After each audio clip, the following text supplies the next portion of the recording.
কোথায় দেখেছেন? বড় বাজার মাঠে আর কোথায়? আর রথতলায় ওপারে ওইখানে তো মেন রথ ছিল। ওই জন্য তো নাম হয়েছে রথতলা। ওই জন্যই তো রথতলা, ওইখানে রথ দেখতে হবে। আমি ওই রথতলার নামটা জানি না, তবে বড় বাজারও জানি। আর বাদামটা খেয়ে আমার পেটটা ফুলিয়ে নিলাম।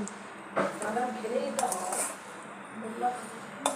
খেতে পারো না, হজম হয় না তোমার বাদাম।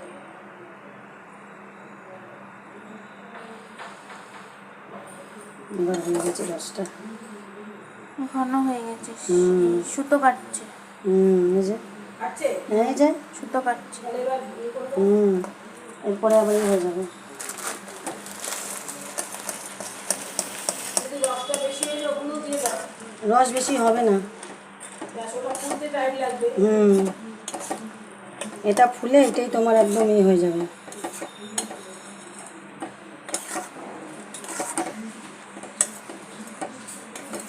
আমি আগে বোধেও ঘরে ভাজতাম, এখন আর এসব ভালো লাগে না। হ্যাঁ আসছি। বন্ধ করে দাও, বন্ধ করে দাও।